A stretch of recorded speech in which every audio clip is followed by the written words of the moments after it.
Russia is currently in the midst of a new offensive in Ukraine, one that could change the very course of the war. The goal is simple. Putin wants to take more land to pressure Ukraine to come to the negotiation table. However, halting the war could come at a cost for Ukraine. The Russian president wants a ceasefire based on the current battlefield lines, which basically would mean Ukraine will be forced to cede territories.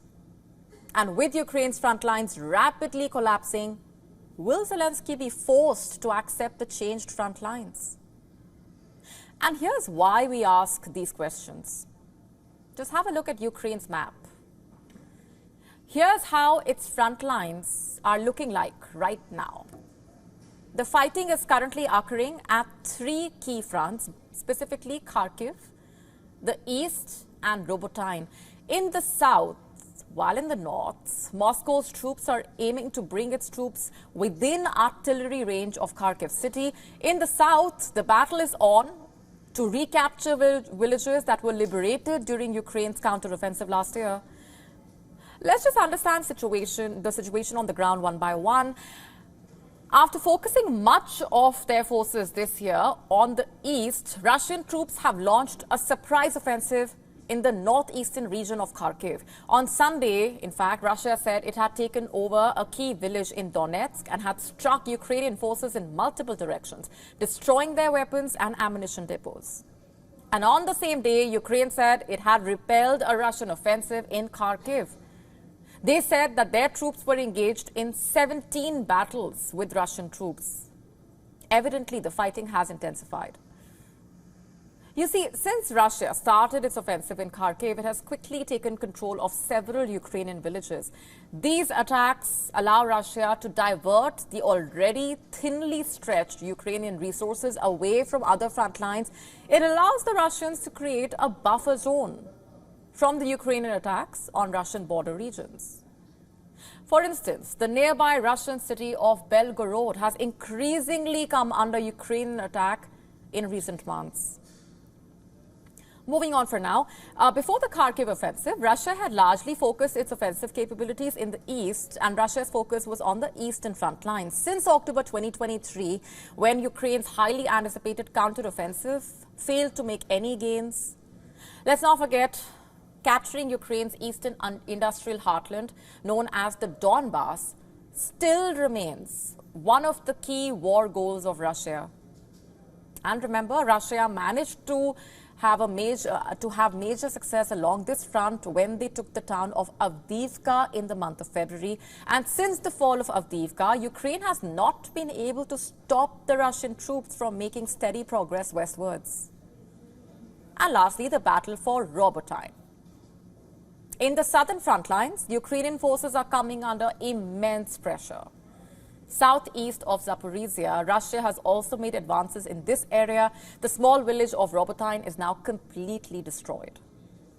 It is a village that has changed hands several times during the war. It was first captured by Russian forces in early March 2022. Moscow claimed control over it again earlier this month, but Ukraine has not quite admitted it. The situation in Robotyne serves as a clear example of the volatile nature of the battlefield. All three fronts are experiencing heavy fighting.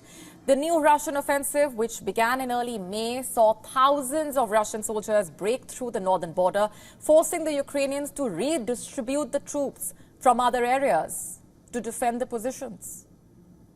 According to experts, Russia is currently employing a strategy that involves exploiting Ukraine's vulnerabilities. They are insufficient manpower, artillery shortages, sparse air defenses, and inadequate defensive fortifications. Now, you may be asking yourself, what is the end goal for Russia really? If it actually wants to bring Ukraine to the talking table, why continue with the offensive, right? And the answer to that is quite simple. You see, Russia aims to capture as much Ukrainian land as possible before the promised weapons from Europe and America arrive. Now remember, Ukraine's Western allies have given Ukraine permission to use Western weapons to strike inside Russia. So before the Western weapons reach Ukraine, Russia wants to gain enough territory inside Ukraine. All before Ukraine even fires a single shot with those Western weapons. Last week, in fact, Putin stated that he is ready for a ceasefire with the condition that Ukraine acknowledges the altered realities on the ground, which means that Ukraine must recognize the current front lines as Russian territory. Currently, by the way, Russia occupies approximately 18% of Ukraine, including parts of the country's 4 southeastern regions. And experts say that Putin is getting ready to solidify Russia's war in Ukraine. Donetsk, Luhansk, Zaporizhia, Kherson, despite the Ukrainian president's refusal to accept peace in Russian terms. Last week, a desperate Zelensky, remember, urged the West to compel Russia to seek peace. In the face of Russian advances on the battlefield and skepticism around whether the Western weapons will really help Ukraine protect itself, calls for peace between Ukraine and Russia have only intensified. And the question is, will Ukraine accept the changed realities on the ground? And what will it take for the 2-year war to finally come to an end? We will have to wait and watch. Meanwhile, the battle-hardened Ukrainian troops are urgently addressing their weak spots and clinging on as they wait for the weapons from allies and fresh recruits to bolster their ranks. To stay up to speed with the latest news, download the WION app and subscribe to our YouTube channel.